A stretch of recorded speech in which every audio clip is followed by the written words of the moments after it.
Welcome back, my friends, to McNulty's Book Corral. Although today we won't be talking about books, we'll be talking about some film favorites. I do have plenty of books here, as you can see. We'll get back to that shortly. I've stated for quite a few years now that on this channel I like to do my own thing. So it struck me that I haven't really discussed films too much. I try to avoid that, quite frankly.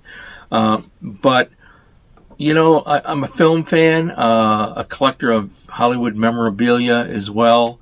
I've shown you just touches of that here and there. And I thought, well, here's the scenario. And this happens to all of us. We're home alone or something, and, you know, we have some free time, which is rare for me especially, because I'm constantly busy, which I like. But if I have some free time, you might ask me, what movie would you slip into the DVD player? What are your favorite films? What are the ones that strike the strongest chord with you? Well, there are so many, it's difficult to assess. So I thought I'll grab some Blu-rays and DVDs, and I'll show you some of those that I would watch, especially if I watch them once a year or once every 2 years or in a semi-regular basis. And I want to get to that right now. The first one is a Blu-ray of Laurel and Hardy. This is a 4-disc set, and this features Sons of the Desert, Way Out West. I think some of the music box is included here, which is the famous short film they did where they're taking it up the staircase, which is a location in Los Angeles that people still visit just to look at those steps that they went up with the music box. Good overall view of Laurel and Hardy's great features. I love Laurel and Hardy, quite obviously. And there are some films that are not on here I wish were on here, like Babes in Toyland and a couple others. But basically pretty good. Pretty good collection. I would say more than pretty good. It's superb. And I love them. So now we're going to get into... Now, first, what I'm doing first here is I'm just showing you some of my black and white favorites. I love black and white films.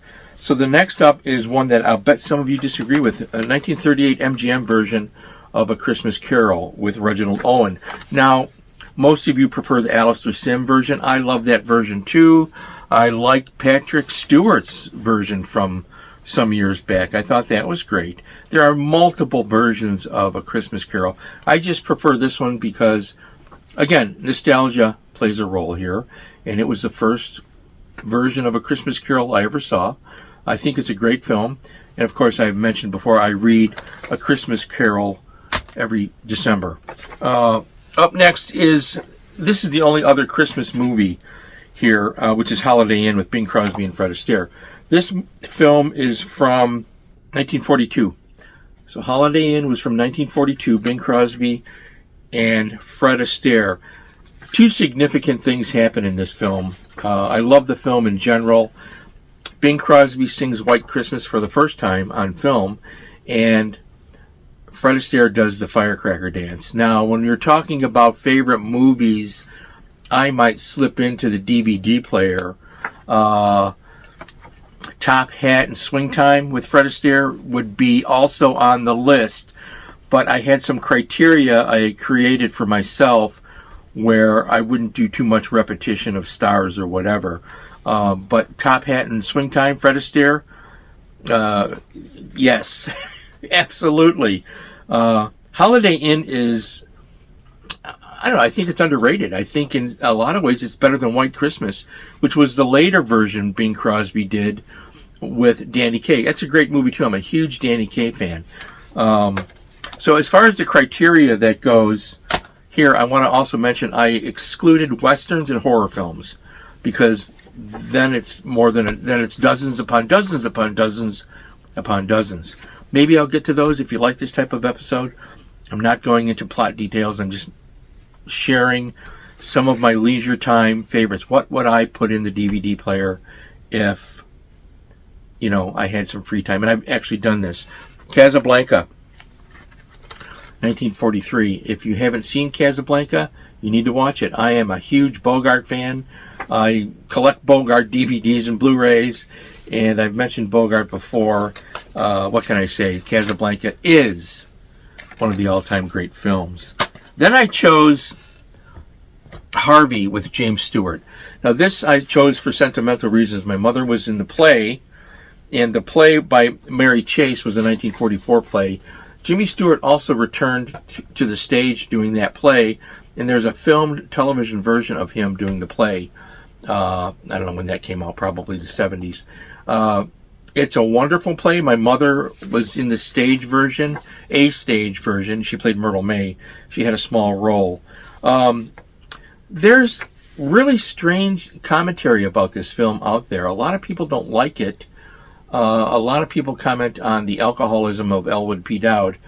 I'm going to give you the secret right now, and there's no secret if you've read the play. Read the play. The Pook is real. The rabbit's real. Harvey is real. That's the heart and soul of this. And Elwood P. Dowd is his friend. It's a friendship play, a little more than that. But a lot of people, I see a lot of people debating and talking about this in some of the film groups that, he was delusional. No, he wasn't. Elwood P. Dowd is exactly what he appears to be. He is a man who's friends with an invisible puka, a rabbit. So, marvelous characterizations by James Stewart. All right, let's go to 1961. We're moving ahead here. These are still the black and white stack. I only have a few color films I'm going to talk about. This is really a gut-wrenching film. It's The Misfits with Marilyn Monroe, Montgomery Clift, and Clark Gable. Clark Gable and Monroe are the stars. This is the end of the golden age of Hollywood. 1961, John Huston directed this. Black and white photography, and this is I don't think this film would work if it was done in color. I think the black and white photography, the cinematography, lends it a nostalgic tone. It's a heartbreaking film. It's a sad film in a lot of ways, not just because the stars died shortly thereafter. Gable died just after filming it, and then Monroe lasted, 2 years, a year and a half or something, and she was gone. And then Montgomery Clift was gone just a few years after that.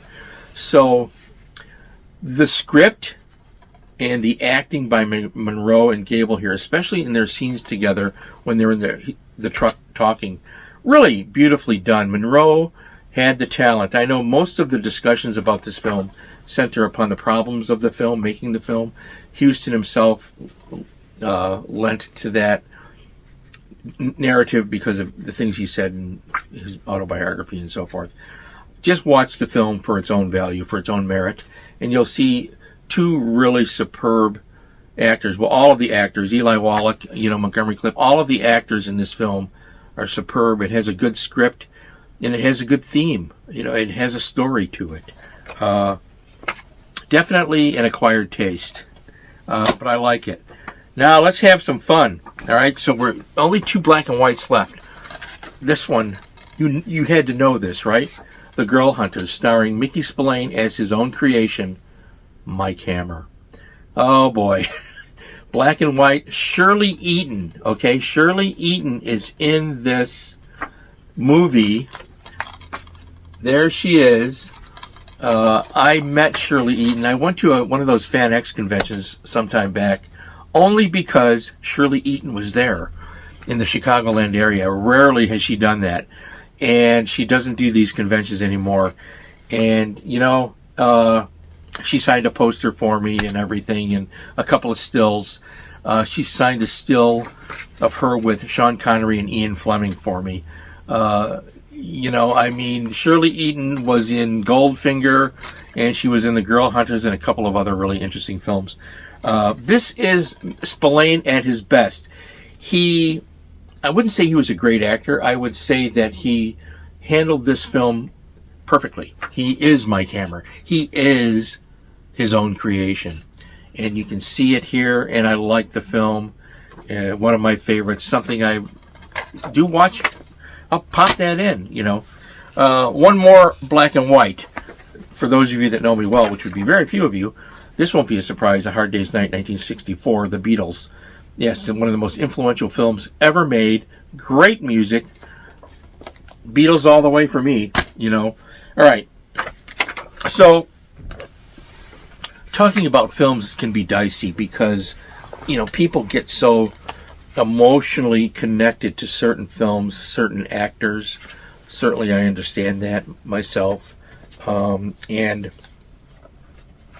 one of these, which is The Adventures of Robin Hood, is one of those that strikes a chord with a lot of people, Errol Flynn and Olivia de Havilland. When people ask me, what is your favorite film of all time, I always tell them it's The Adventures of Robin Hood. This is a perfect motion picture. This represents, for me, what motion pictures should be about. All of these choices do, but this one is special. If you know anything about my background, you know that this led me down a different type of road. We're not going into that today. What a marvelous film. This and The Seahawk, Captain Blood, Flynn's best from the 30s and through the mid-40s. Really great films. The Adventures of Robin Hood. This is the Blu-ray, which is stunning. Just a stunning transfer. Don't look at that. Okay, now we're going to get into some fun stuff. Max Fleischer's Superman from 41 to 43 on Blu-ray. I'm a big Blue fan and collector. You well know this already. And as you're going to see in some episodes coming up, the Big Blue all the way. These are great short cartoons. Done properly by people that knew what they were doing and by people that respected the source material. Is it dated? Of course it's dated. It's World War II. It's dated. These films were created to elicit hope in people. That's what Superman represents, hope. And here it is again. So Max Fleischer's 17 theatrical shorts on Blu-ray. Come on, that's awesome. All right. John Wayne. I had to get him in here, but it's not a Western. The Quiet Man is John Wayne's best film. And he made some marvelous motion pictures. Maureen O'Hara, who I think, for me, alpha female actresses from the 30s and 40s and 50s, and even later. Look at Maureen O'Hara's filmography. She worked with everybody. She worked with them all. And just incredible actress, my favorite. Maureen O'Hara, people are horrified when it's not, I don't say it's Olivia de Havilland. I do like Olivia de Havilland, obviously. Virginia Mayo, I'm a big fan of. Carol Lombard. But Maureen O'Hara is aces with me. And The Quiet Man, filmed on location by John Ford in Ireland. And what more can I say? I watch this film at least once a year. Now, here's one that I think is going to, this is the last one, and I think it's going to surprise some people.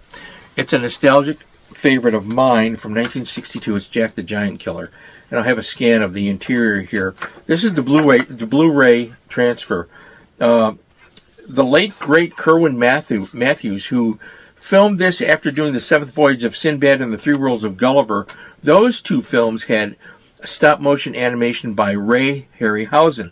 I interviewed Ray Harryhausen for a magazine a very long time ago, so I may come back to him. I may come back to his Sinbad movies. But Jack the Giant Killer did not have Ray Harryhausen doing stop-motion. The producers wanted to capitalize on the success of The Seventh Voyage of Sinbad and The Three Worlds of Gulliver, so they put together this film, which I think it was directed by Nathan Giron, and I think it's great. I think it is absolutely a family film you can put in. This is the Blu-ray. Put the Blu-ray in today, and you're going to have children watching it and not be too frightened. My granddaughters looked at it, and they had questions, because this is a different type of filmmaking than they're accustomed to. They're accustomed to, what's it called? Frozen, which I don't actually like Frozen all that much. I think it's okay. I like Disney. Don't get me wrong. I like what Disney's been doing throughout all of Disney's career as a filmmaking studio. But they watched it, and, they have the giant in the beginning, and things that happen in it, they had some questions. There's a princess, so they like to see that. It's It's harmless fun. It's not too gory. It's not too scary. And this is a really good family film. If you have children or grandchildren in your home, put on Jack the Giant Killer. Spoiler alert here, okay? Because I saw it when it came out. I've never forgotten the ending. There's a freaking leprechaun at the end, which makes perfect sense when you watch the film. It is hilarious. It's appropriate. It's cool. It has all of those elements that you want in a family adventure. In the late great Kerwin Matthews, he made quite a few films. Only about 4 or 5 are ones people remember. I wish I'd met him. He ran a clothing store in L.A. for decades and decades, I believe. And I was going to go there once, years and years ago when I was in L.A., but time got a hold of me and I ran out of time and I didn't get to go because I was going to go look for him. And just to shake his hand and say, hey, bud, man, I love Jack the Giant Killer and the Seventh Voyage of Sinbad and all those movies you made. Anyways, past opportunity. If you get a chance and you have kids and you're looking for something that's heartwarming, action-packed fun, with some pretty good stop-motion animation, not quite on par with Ray Harryhausen, but still good enough. It's a good film. Jack the Giant Killer. And those are my dozen picks for some favorites that I would stick into that Blu-ray player or the DVD player when time permits, and I have done that. Jack the Giant Killer of all of these is the one I watched recently, the most recent one. And before that, the past year I watched The Adventures of Robin Hood, The Girl Hunters, The Misfits, The Laurel and Hardy. Quite a few of these I popped in. I did watch A Christmas Carol, again, this past December. So, I like to watch that movie, and I like to read Charles Dickens. Charles Dickens is coming up. I'm rereading Charles Dickens. Oh my gosh, I still love him. What can I say? Ladies and gentlemen, thank you for checking in. I should have had a bucket of popcorn for this episode. I don't know if I'll do more like this. There's films missing from this that I would, The Bishop's Wife, based upon the novel by Robert Nathan. Robert Nathan is right behind me on the wall. Portrait of Jenny, Robert Nathan, right behind me on the wall. 2 great films from the 40s. Black and white films. Lots of other choices. I intentionally, my friends, eliminated westerns and horror films. I think I'm going to do an episode like this for horror films in October. My favorites. Some of mine. So you're going to get Karloff. You're going to get Christopher Lee. You're going to get Lon Chaney. It's going to be spooky and fun. And there will be, sadly, not one modern horror film on that list. All of the great horror films were made in the 30s, 40s, and 50s. And that's a fact, Jack. All right, I've rambled on enough. I want you to do a couple of things for me. I want you to stay well. I want you to stay happy. I want you to feed your brains. Read a book.